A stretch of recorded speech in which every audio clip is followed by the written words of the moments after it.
السلام علیکم ورحمۃ اللہ وبرکاتہ۔ بسم اللہ الرحمن الرحیم۔ آج کا ہمارا ٹاپک ہے کہ مقصد کی اہمیت۔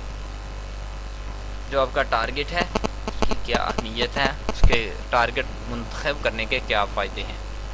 دنیا میں آج تک کسی ایسے انسان نے کامیابی حاصل نہیں کی جس کا کوئی نہ کوئی مقصد نہ تھا۔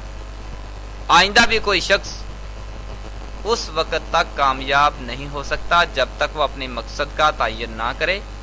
آپ کی صلاحیتیں، وقت، ذہانت، محنت، کوشش، جذبہ، جنون اور قربانیاں کسی کام کی نہیں اگر یہ کسی خاص مقصد کے زیر تابع نہیں ہوں گی۔ یہ دنیا تعلیم یافتہ، ذہین، محنتی لوگوں سے بری پڑی ہے، لیکن وہ ناکام ہے کیونکہ ان کی زندگی کا ایک واضح مقصد نہیں تھا۔ ایک آدمی سفر کر رہا تھا کہ وہ ایک چوراہے پر پہنچا۔ اس نے وہاں سے گزرتے ہوئے ایک بوڑھے راہگیر سے پوچھا کہ یہ سامنے والی سڑک کہاں جا رہی ہے۔ بوڑھے نے کہا کہ تم کہاں جانا چاہتے ہو؟ وہ آدمی بولا میں صرف چلنا چاہتا ہوں، اصل میں مجھے کہیں نہیں جانا۔ اس پر بوڑھا بولا کہ جب تمہیں پتہ ہی نہیں کہ تم نے کدھر جانا ہے تو پھر تم کوئی بھی رستہ بنا لو، پوچھنے کی ضرورت ہی کیا ہے۔ اگر فٹ بال گراؤنڈ کے گول پوسٹس موجود نہیں تو پورے دن کے میچ کے بعد بھی کوئی نتیجہ نہیں نکل سکتا، اور کوئی ٹیم بھی ایک گول نہیں کر سکے گی کیونکہ گول کرنے کے والے پوسٹس اس کا ہدف ہی متعین نہیں ہے۔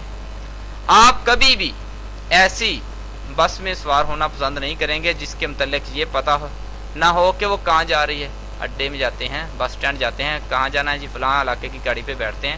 زندگی بھی ایک سفر ہے۔ اس سفر کو کامیابی کا سفر بنانے کے لیے آپ کو اپنے مقصد کا شعور ہونا چاہیے۔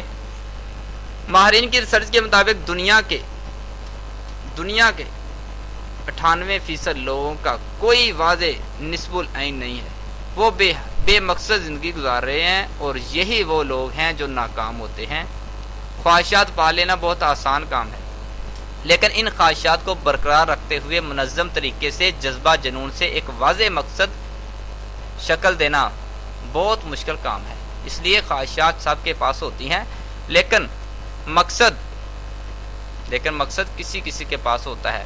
آپ کا ذہین ہونا اتنی بڑی بات نہیں جتنا آپ کا بامقصد ہونا۔ آپ کی خوش قسمتی کی علامت ہے کہ آپ بامقصد انسان ہیں۔ عظیم ذہنوں میں خواب ہوتے ہیں، پس ذہنوں میں فقط خواہشات ہوتی ہیں۔ خواہش ایک بیج کی مانند ہے، جب تک اسے بویا نہ جائے یہ آپ کو فصل نہیں دے گی۔ دنیا کے کسی بینک میں خواہشات کیش نہیں کروائی جا سکتی، لیکن جب کسی کی خواہش جنون بن جاتی ہے تو وہی شخص بے شمار بینکوں کا مالک بھی بن جاتا ہے۔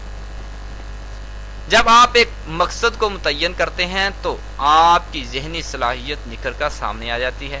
بظاہر آپ کبھی کام کر رہے ہوتے ہیں، کبھی نہیں، لیکن آپ کا ذہن ہر وقت اس منتخب شدہ مقصد کے لیے سوچ رہا ہوتا ہے۔ مقصد کے انتخاب کے بعد لاتعداد مواقع آپ کے دروازے پر دستک دیتے ہیں، اور حالات بھی خود بخود آپ کی کامیابی کے لیے موافق ہو جاتے ہیں۔ سورج کی روشنی کو بھی جب محدب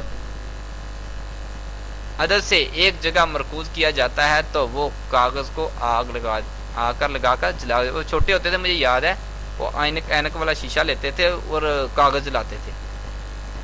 ذہن کی تمام صلاحیتیں، توانائیاں بھی جب کسی ایک مقصد کے زیر تابع ہوں، ارتکاز کی قوت حاصل کرتی ہیں تو آپ کو کامیابی بنا دیتی ہے۔ ہمارے نوجوانوں کو کیریئر پلاننگ اور باب مقصد زندگی کی اہمیت نہیں، بالکل بڑا سمجھاتا ہوں، بڑی دفعہ میرا جب بھی بات ہوتی ہے اسی بار ہوتی ہے۔ اس لیے وہ اگر ڈگریوں کے انبار لگا لیتے ہیں لیکن عملی زندگی میں ناکام ہو رہتے ہیں۔ ایسے بے شمار نوجوان آپ کو ملیں گے جنہوں نے 5 مختلف مضامین میں MA ماسٹر ڈگری حاصل کی ہے، لیکن وہ ایک بھی شعبے کے ماسٹر نہیں بن سکے۔ اس لیے کامیابی اور خوشحالی ان کے مقدر میں نہیں آتی، اور وہ نوجوان جلدی کامیاب ہو جاتے ہیں جس نے ایک مخصوص مقصد کے تحت تعلیم مکمل کی ہو، ایک خاص شعبے کا ماہر ہو، بجائے اس کے کہ جس نے پورا انسائکلوپیڈیا حفظ کیا ہو اور ایک فکرہ بھی اس کے جذبہ عمل کا